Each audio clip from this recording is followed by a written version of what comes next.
बहुत ठीक ठाक है, कोई दिक्कत तो नहीं। सारे क्वेश्चंस आसान थे टेस्ट वाले।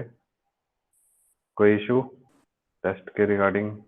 अभी तक कभी भी ओनली 26 स्टूडेंट्स ने टेस्ट दिया है, ठीक है। सर मेरा नहीं खुला। तो कोई बात नहीं, आज ट्राई करना। तुम लोग क्या करते हो, अर्ली मॉर्निंग नहीं ओपन करते हो? देखो बाकी 26 बच्चों का कैसे टेस्ट खुल गया बताओ।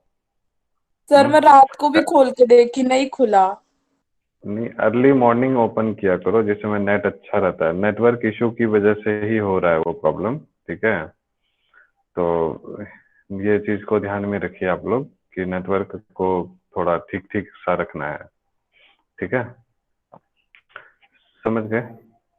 अब क्योंकि नेटवर्क जब तक कि सही नहीं रहता है तो गूगल क्लासरूम ढंग से ओपन नहीं होता है, ठीक है। तो आप लोग शुरू में बोल रहे थे कि नहीं खुल रहा है, नहीं खुल रहा है, फिर सबका खुलना शुरू हो गया। तो कुछ बच्चों ने, जब तक मैं आप लोग बोल रहे नहीं खुल रहा है, तब तक में 3 बच्चों ने टेस्ट भी दे दिया था। तो आप लोग कुछ ना कुछ गलती कर रहे होते हैं, ठीक है, इस वजह से नहीं होता है। तो हो जाएगा, आज ट्राई कीजिएगा, लेकिन जी सूट आईडी से ही करना है, ठीक है। चलिए, तो हम लोग चैप्टर 7 पे थे। अच्छा, चैप्टर 1 का तो हो गया टेस्ट, हम लोग उधर 5 6 का भी ले लिए हैं। तो चैप्टर 2 का अब स्टार्ट कर दीजिए प्रिपरेशन, है ना। थर्सडे या फ्राइडे को हो जाएगा, ठीक है। समझ गए? Yes sir. क्लियर है? चैप्टर 2 का स्टार्ट कर दीजिए प्रिपरेशन, ओके। तो स्क्रीन विजिबल है सबको? Yes sir. स्क्रीन विजिबल है? ठीक है। तो एक क्वेश्चन था, किसी बच्चे का पिछले दिन डाउट था, ठीक है। आप लोगों में से किसी ने पूछा था, क्लास खत्म होने वाली थी जब, तो हो चुकी थी खत्म। तो I equals to I not into t upon tau दिया हुआ है। ऐसा लग रहा है कि ये क्वेश्चन है, और अच्छा क्वेश्चन है। तो ये इलेक्ट्रिक करंट किसी सर्किट में ये गिवन है, I equals to I not t upon tau for some time, ठीक है। So calculate the RMS current for the period, ठीक है। तो आपसे ये जब दिया हुआ है, आपसे पूछ रहा है कि आई आर एम एस क्या होगा, ठीक है। आई आर एम एस क्या होगा, ये आपसे पूछ रहा है, ठीक। तो हम लोग जानते हैं आई आर एम एस जो होता है, दिस इज इक्वल्स टू, अगर हम लोग यहाँ पर आई आर एम एस का फॉर्मूला याद आ रहा होगा आपको, तो मैंने आपको क्या बताया था, this is nothing but under root I square का एवरेज, है ना। पहले स्क्वायर, फिर मीन, फिर रूट, यही करते हैं, ठीक। तो यहाँ भी हम लोग वही करने की कोशिश करते हैं। पहले हम लोग क्या करेंगे, आई, है ना, एवरेज का स्क्वायर निकाल लेते हैं। तो आपको बताया था एवरेज का स्क्वायर जब निकालना है, तो ये क्या हो जाएगा कि आई स्क्वायर, है ना, टी अपॉन टाउ, इस पूरे का स्क्वायर, सबका स्क्वायर का क्या करेंगे, सम, और डिवाइडेड बाई, सम करने का मतलब क्या हुआ, इंटीग्रेशन, और divided by total number of observation, है ना। तो it comes out to be tau, ठीक है। समझ गए?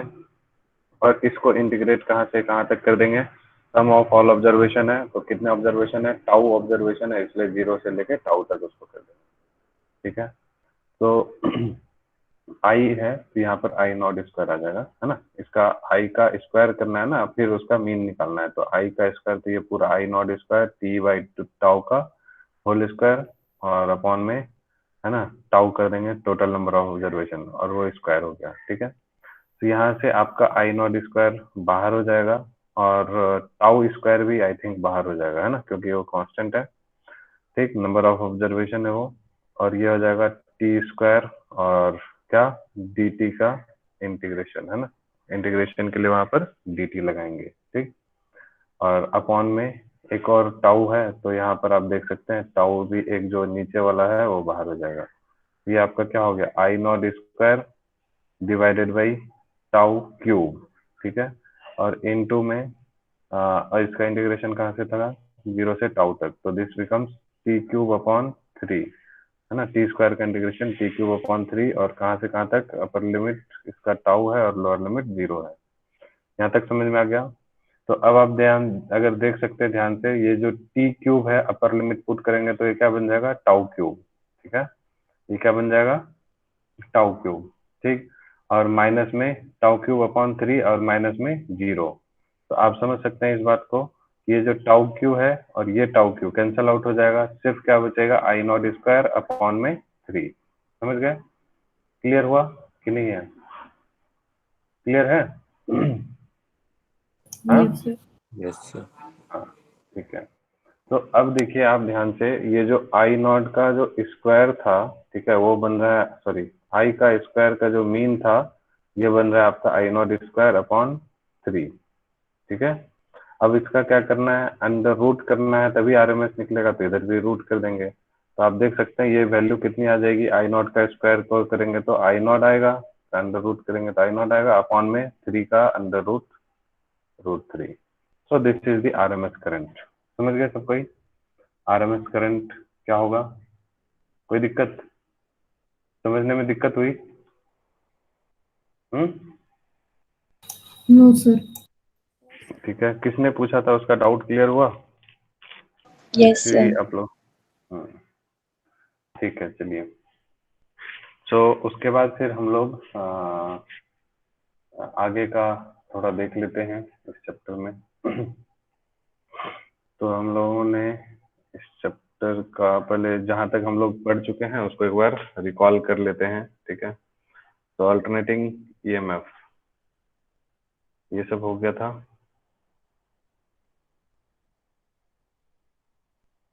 ठीक है, ये रिवाइज करवा दिया था क्या मैं पिछले दिन, एवरेज वैल्यू मीन वैल्यू वाला सब? हाँ, ये सब हो गया था रिवाइज? ऐसे कोई कुछ बोलता ही नहीं है। Yes sir. Yes sir. ठीक है, ये 63.7% एवरेज वैल्यू था और आरएमएस वैल्यू 0.707 टाइम्स था। उसके बाद फिर क्या है, ये दोनों हो गया। हाँ, ये सब तो रिवाइज करवा दिया था। AC circuit with a pure resistor ये नहीं रिवाइज करवाया था, ये पढ़ाया था पिछले दिन। ठीक है, तो आप देख लीजिए यहाँ पर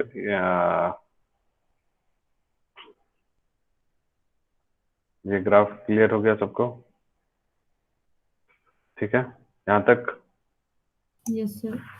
यस सर। ठीक, अल्टरनेटिंग ईएमएफ और अल्टरनेटिंग करंट दोनों सेम फेज में है, और सेम फेज में तो आप देखिए इसको ऐसे भी दिखा सकते हैं ना।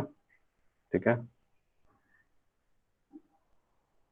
इस तरह से ये जो दिख रहा है आपको राइट साइड में, ई नॉट और आई नॉट, ये ई नॉट आई नॉट, आई ये नॉट लिखा हुआ है, बट वो ई एम और आई एम एनसीईआरटी के हिसाब से है, तो दोनों एक ही चीज है। ई नॉट भी बोल सकते हैं, आई नॉट भी मतलब ई एम भी बोल सकते हैं, एक ही बात है।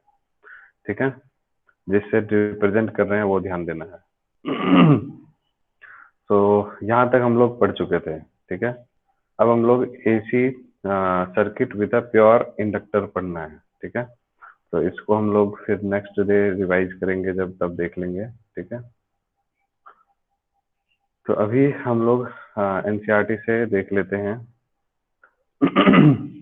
उससे पहले फेजर्स के बारे में हम लोग को डिस्कस करना है आज, फेजर डायग्राम क्या होता है। ठीक है, उसको पढ़ लेते हैं।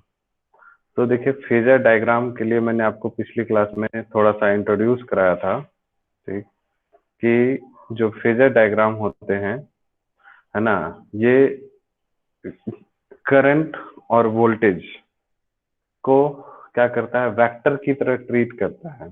ठीक है, करंट और वोल्टेज को वेक्टर की तरह ट्रीट किया जाता है इसमें। ठीक है, कारण ये होता है क्योंकि क्या होता है, रेसिस्टर के केस में क्या होगा कि जो करंट और वोल्टेज है दोनों सेम फेज में होते हैं रेसिस्टर के केस में। ठीक है, लेकिन इंडक्टर के केस में और कैपेसिटर के केस में करंट और वोल्टेज जो है उन वो दोनों सेम फेज में नहीं होते हैं।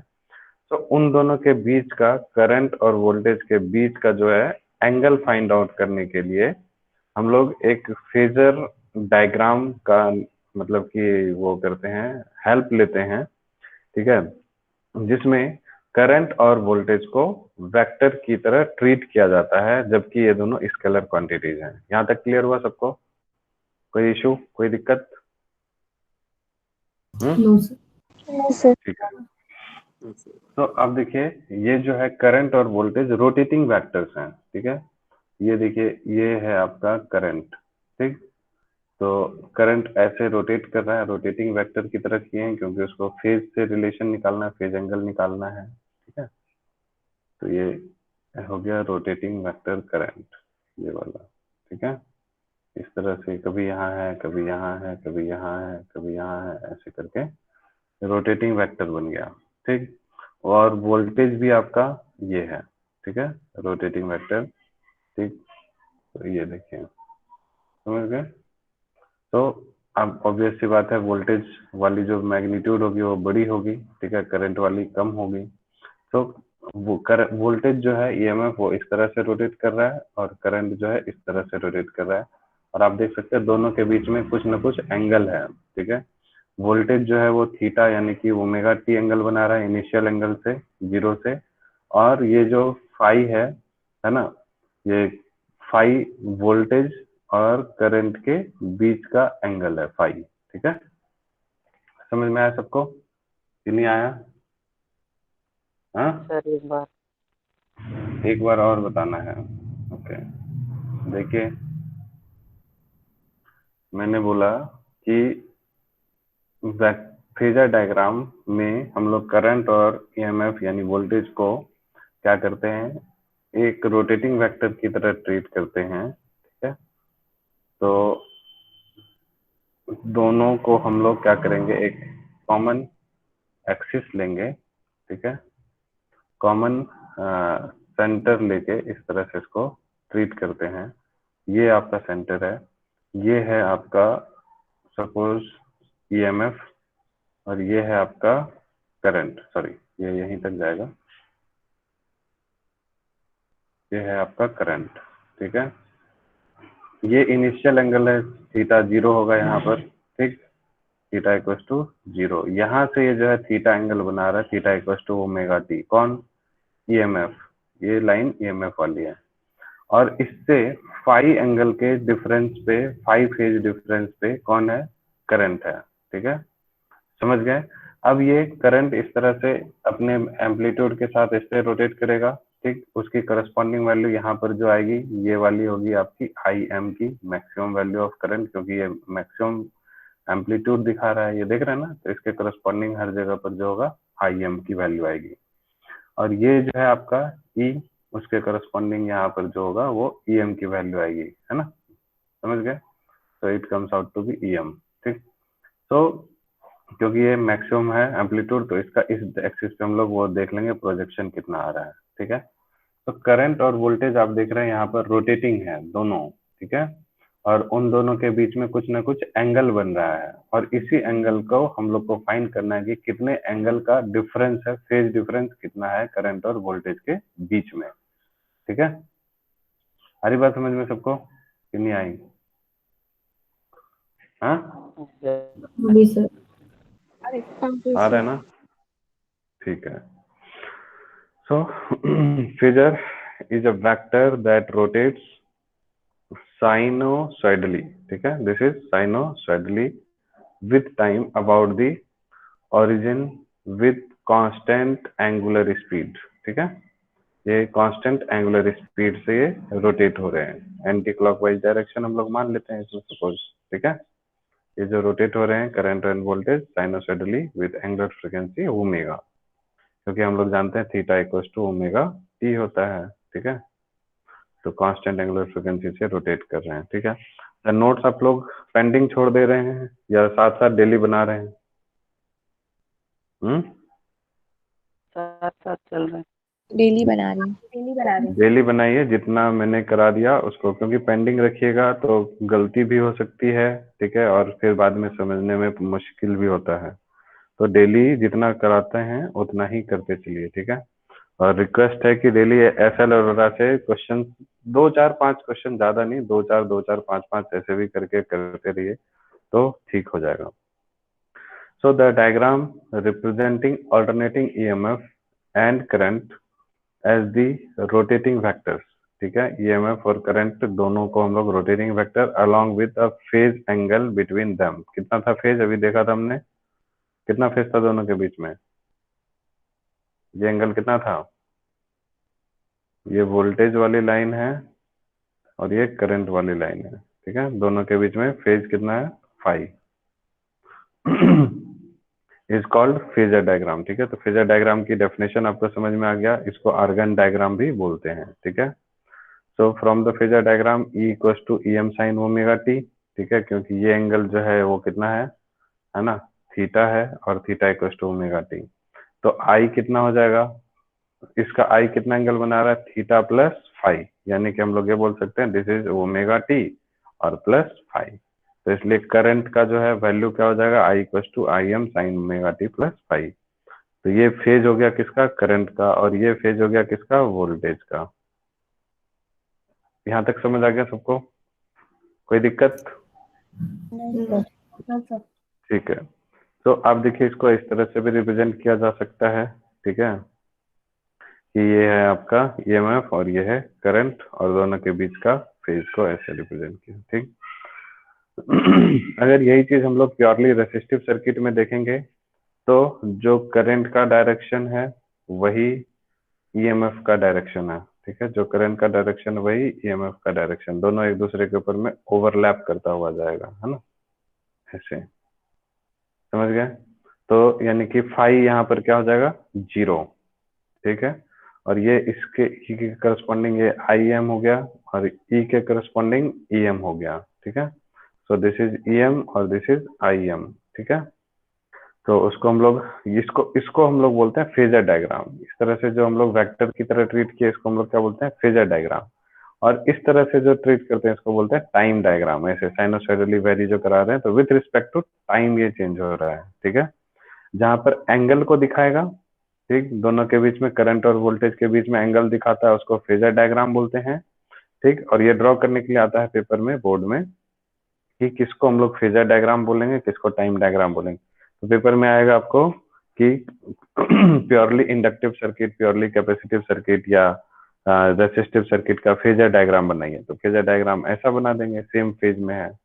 ठीक है, और टाइम डायग्राम बोलेगा तो ऐसा बना देंगे। तो कभी कभी दोनों ही पूछ देता है। ठीक है, तो टाइम डायग्राम तो हम लोग पहले ही देख चुके हैं, समझ गए ना। तो this is EMF versus time. ठीक है, और ये है ईएमएफ वर्सेस एंगल, फेज। ठीक है, यहाँ पर ईएमएफ और करंट दोनों ही रहता है। ठीक है, ईएमएफ और करंट दोनों ही रहता है। ठीक है, और वर्सेस यहाँ पर टाइम हो जाएगा तो इसको टाइम डायग्राम बोलते हैं, और यहाँ पर फेज हो जाएगा तो इसलिए इसको फेजर डायग्राम बोलते हैं। ठीक है, यहाँ तक समझ आ रहा है सबको? Yes sir.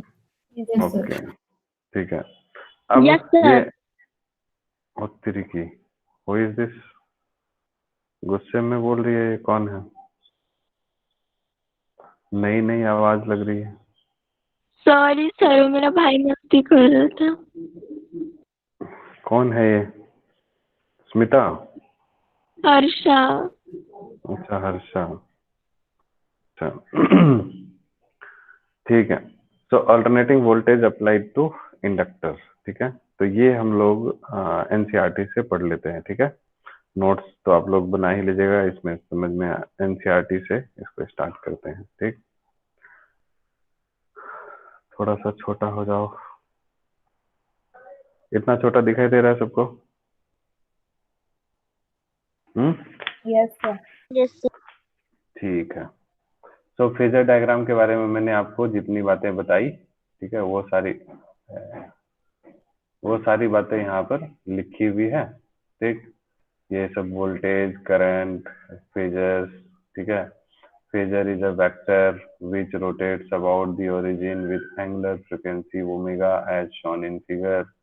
The vertical component of phasor V and I represent the sinusoidally varying quantities V and I. हो गया ना, ये सब करा दिए, कर लीजिएगा, इसको पढ़ लीजिएगा। ठीक है, हाँ, नहीं पढ़ लीजिएगा? यस सर, पढ़िए। ये भी बता दिया। रेसिस्टर के लिए ये भी मैंने आपको वहां पर नोट्स में दिखा दिया, करंट और वोल्टेज। ठीक है, दिस इज आई एम, ठीक है, दिस इज वी एम, है ना। तो और ये इसको कौन सा बोलते हैं, कौन सा डायग्राम, इसको कौन सा डायग्राम बोलते हैं? Phasor diagram. और इसको टाइम टाइम डायग्राम। ठीक है, चलिए अब हम लोग यहाँ से न्यू टॉपिक स्टार्ट करते हैं। AC voltage applied to an inductor. पिछले क्लास में हमने क्या पढ़ा था? AC voltage applied to resistor. So अब हम लोग इंडक्टर के बारे में पढ़ते हैं। तो ये आपको क्या देखने में लग रहा है? कैपेसिटर लग रहा है या रेसिस्टर लग रहा है? इंडक्टर। कॉइल है। कॉइल है या इंडक्टर है, दोनों ही चीज बोल सकते हैं। और ये क्या दिया है? This is what? AC voltage. AC voltage. तो टॉपिक आपको समझ आएगा, AC voltage applied to an inductor. ठीक है। तो जैसे यहाँ से इसको अप्लाई करेंगे, यहाँ से बेचारा एक करंट जनरेट होगा। ठीक है। और यहाँ पर भी करंट होगा, और उस करंट की वजह से यहाँ पर वोल्टेज ड्रॉप होगा। और ये E equal to voltage drop कितना होता था, बता सकते हैं कोई? कितना ईएमएफ होता था जब इंडक्टर के थ्रू करंट फ्लो कराते थे? तो इंड्यूस्ड ईएमएफ याद है किसी को? E equals to minus L D I by D T. याद आ रहा है? अरे थोड़ा सा तो बोल दो। अरे पिछले चैप्टर में पढ़ा था ना, flux is directly proportional to I. तो flux is equal to proportional का साइन हटके इक्वल टू आया तो एल आई। फिर इसका ईएमएफ निकालना है तो D phi by D T करेंगे तो L D I by D T हो जाएगा। ई इक्वल टू है ना माइनस, तो minus L D I by D T. याद नहीं आया सब कुछ? पिछले जन्म में तो पढ़े थे, कहाँ ज्यादा दिन हुआ है। पिछले जन्म की बातें इतनी जल्दी भूल जाते हो आप लोग हैं? जन्म इसलिए बोलना पड़ता है कि आप लोग इतना जल्दी भूल जाते हो ना, तो ऐसा लगता है कि एक जन्म पहले हुआ होगा ये सब कांड। ठीक है। आप लोग डेंजरस टाइप के हो। डेंजरस, डेंजरस मतलब समझ सकते हो ना? कंपेयरिंग टू, पता नहीं। चलिए, तो आप देखिए यहाँ पर इसका कुछ वोल्टेज ड्रॉप और यहाँ का फिर इसका कुछ वोल्टेज ड्रॉप। ठीक है। और इन सारे वोल्टेज ड्रॉप का सम क्या हो जाएगा? Zero, according to Faraday's law. याद आ रहा है सबको? पिछले चैप्टर में पढ़ चुके हैं हम लोग, ये सब पढ़े थे ना। अकॉर्डिंग टू फैराडेज लॉ इस total voltage is equal to zero हो जाता है। अरे यार, हाँ या नहीं तो बोलो। ले, सब चुप हो गए। अरे क्यों इतना चिल्ला रहा है?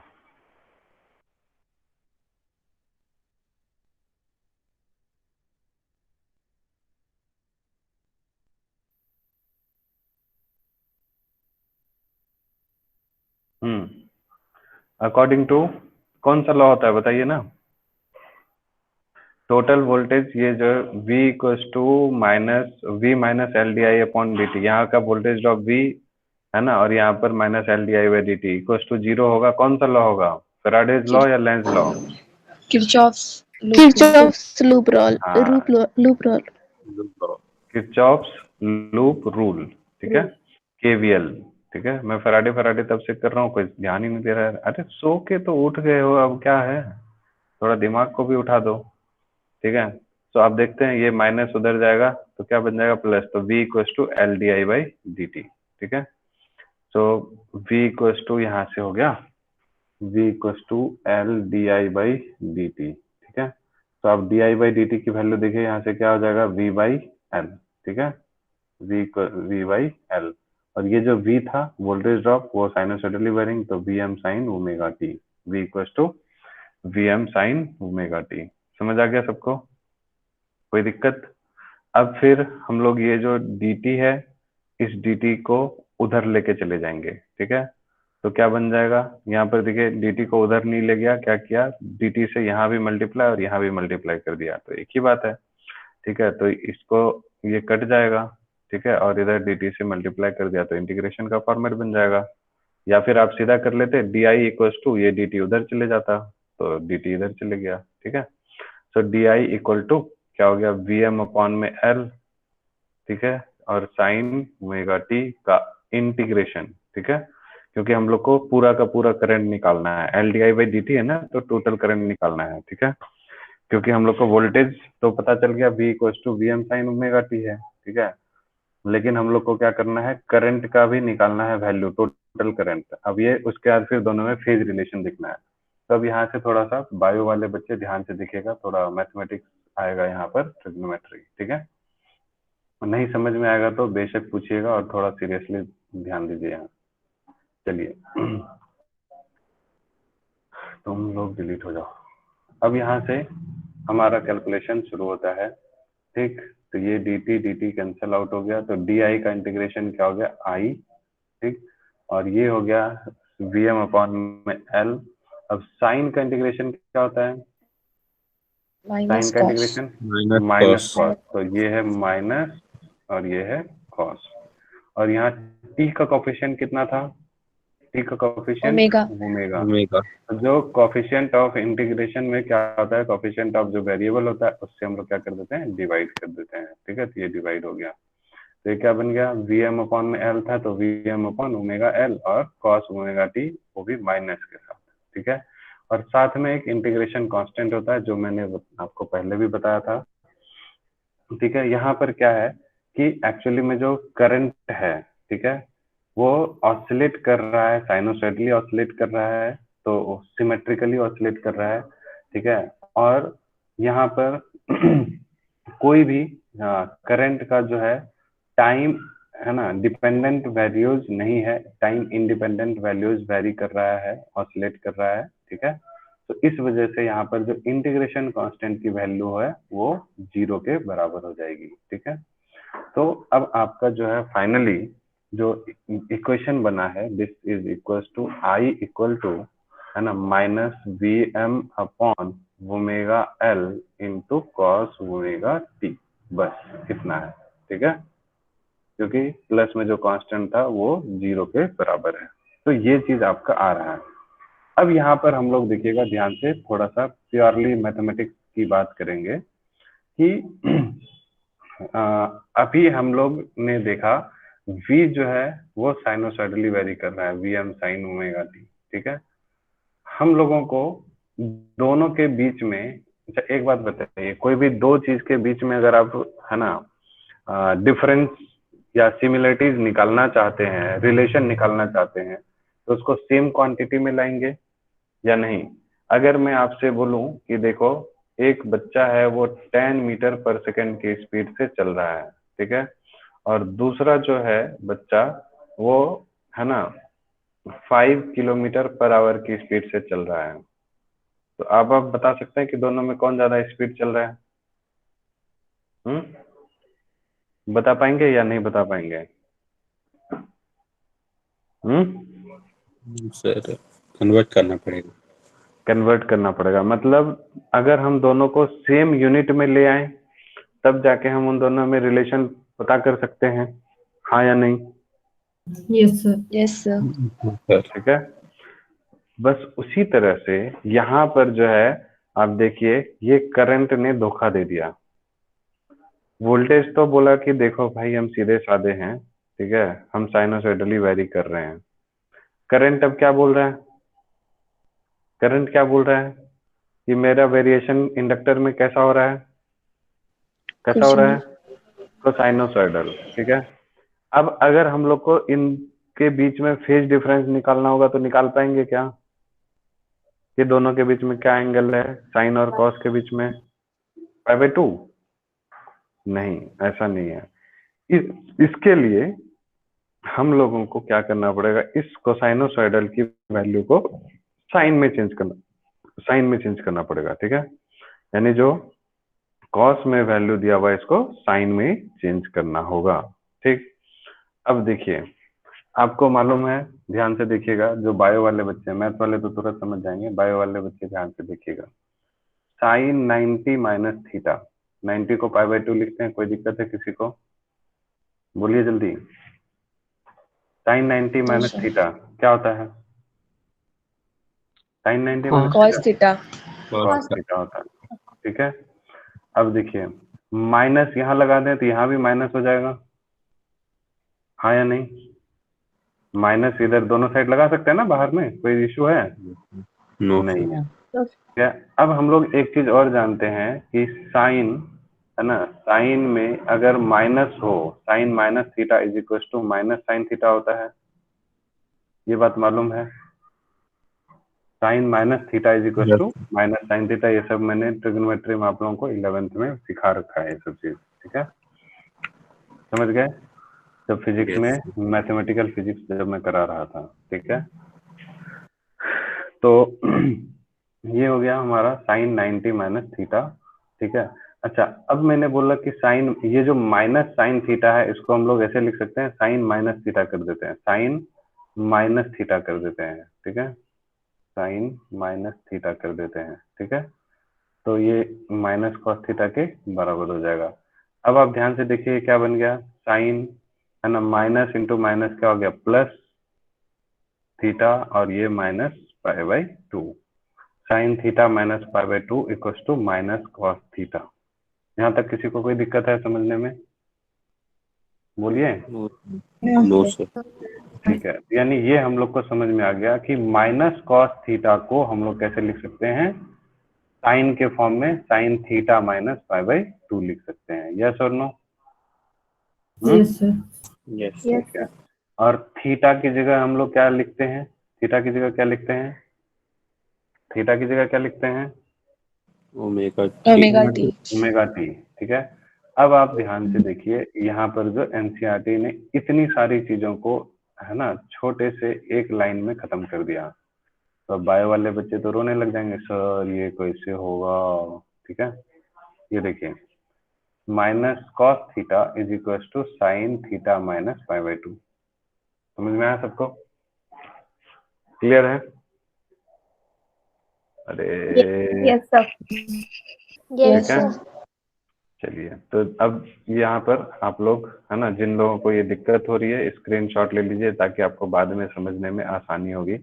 जो मैंने यहाँ पर किया है ये सारा काम, कि ये स्टेप कैसे हुआ, यहाँ पर एक और वैल्यू में लिख देता हूँ, साइन, ये फॉर्मूला होता है sine minus theta equal to minus sine theta, ठीक है। जिनको बाद में समझने में दिक्कत होगी तो आप इस तरह से ये समझ लीजिएगा स्टेप्स, ठीक है।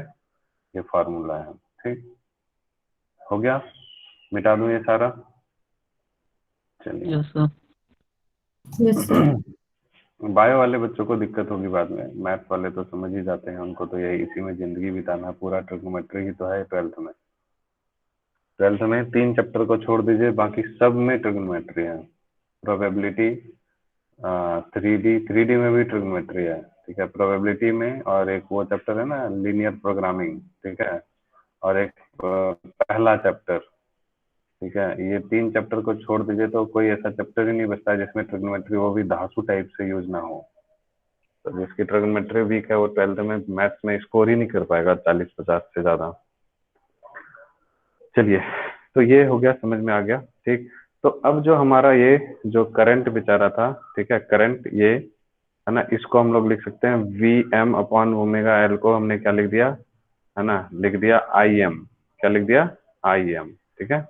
Im देखिए Vm अपॉन ओमेगा एल हो गया, और इस माइनस कॉस ओमेगा टी की जगह लिख दिया sign omega t plus pi by 2। यहाँ तक समझ आ गया सबको?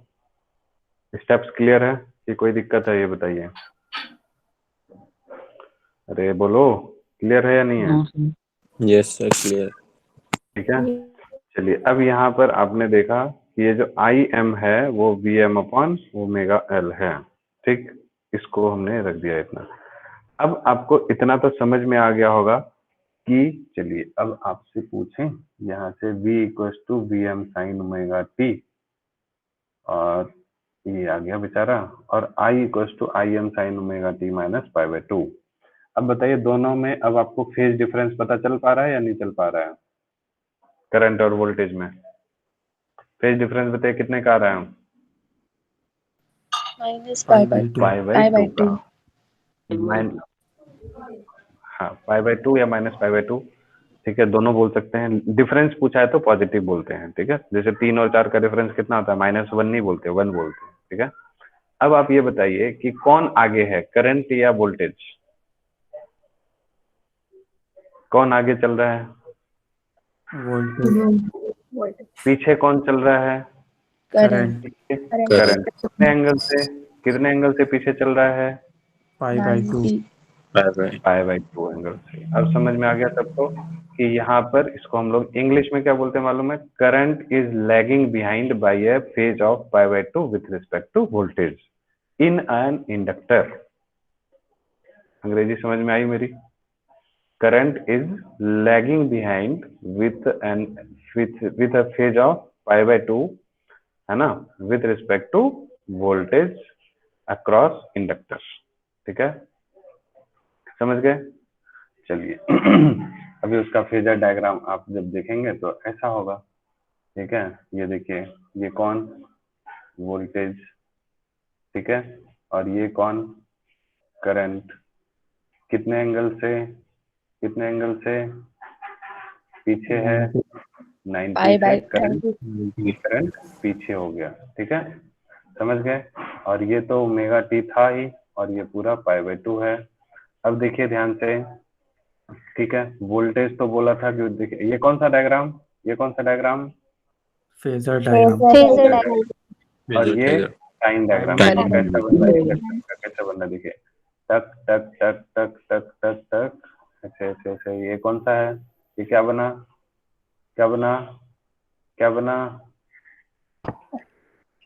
वोल्टेज या करंट?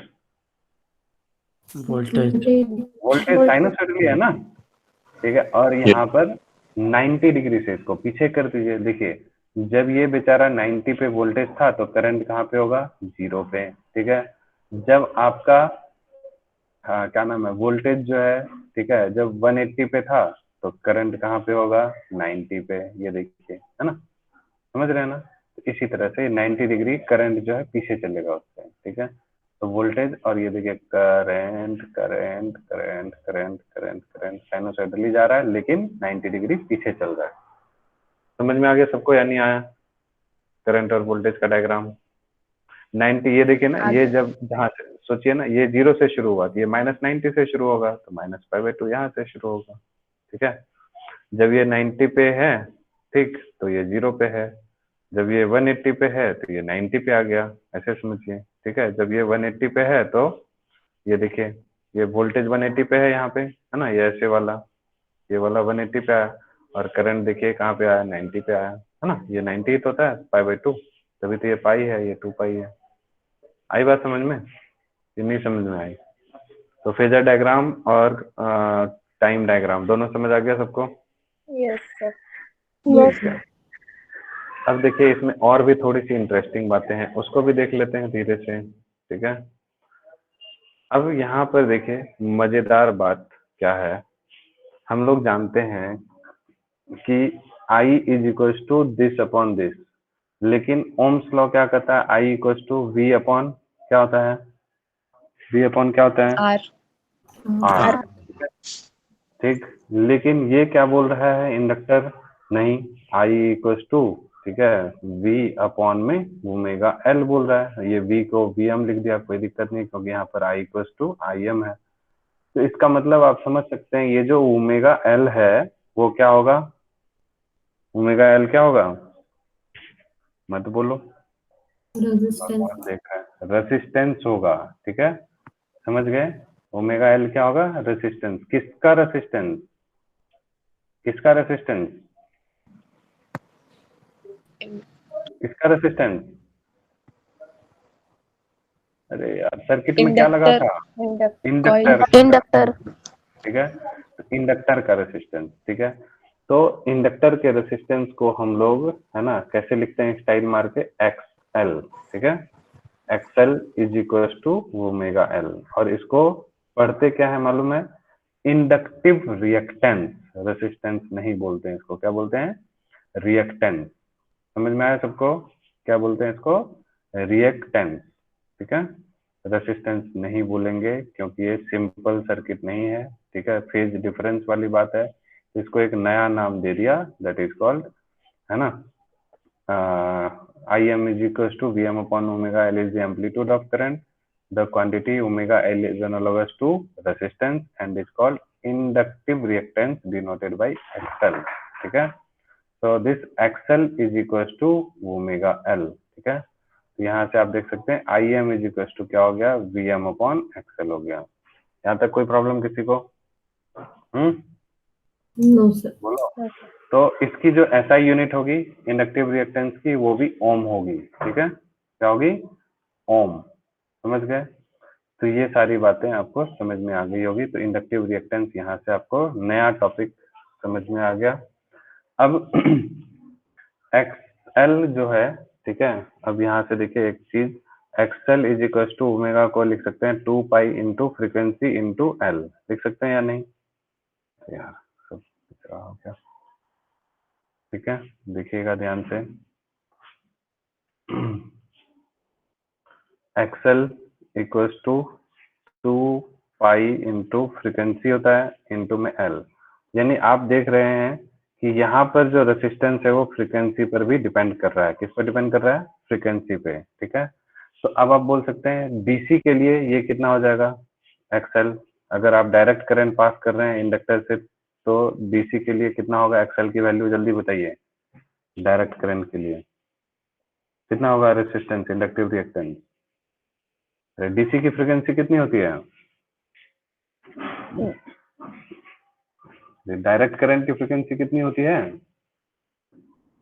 जय माता दी। डायरेक्ट करंट बताया था ना, ऐसे रिप्रेजेंट करते हैं। इसका फ्रीक्वेंसी क्या है? 0 है। नहीं मालूम है सब बात? अरे हाँ नहीं, कुछ तो बोलो। अरे यस सर। Yes, अजीब sir. हालात है। फ्रीक्वेंसी, डायरेक्ट करंट की फ्रीक्वेंसी, ये सब 10th से 7th क्लास के बच्चों को मालूम होता है कि डायरेक्ट करंट की फ्रीक्वेंसी 0 होती है। क्या करें यार, मैं समझ ही नहीं आ रहा है। तो फ्रीक्वेंसी 0 होगी तो XL की वैल्यू क्या हो जाएगी? 0 हो जाएगी। लेकिन अल्टरनेटिंग करंट में XL जो है वो फ्रीक्वेंसी क्या होता है? डिपेंडेंट होता है ना, AC में। डायरेक्ट करंट में 0 होगी। ठीक है, ये सब चीज को आप ध्यान में रखिएगा। ओके, तो ये भी हो गया, ये भी हो गया। ठीक है, ये सब मैंने आपको बता दिया। ठीक है, अब जल्दी जल्दी से instantaneous power supplied to the inductor देख लेते हैं। ठीक है, पावर इज इक्वल्स टू, अच्छा उसका एक वो ग्राफ प्लॉट करने के लिए आता है ना, तो XL वर्सेस, है ना, फ्रीक्वेंसी वर्सेस उसका, तो आप लोग उसको नोट्स में ये देखिए कहाँ पे होगा ये सब हो गया। हाँ, ये वाला। ठीक है, डीसी के लिए ये बता दिया, करंट है ना, इस तरह से है। ये क्या करता है, उसका ग्राफ कहाँ बनाया है भाई?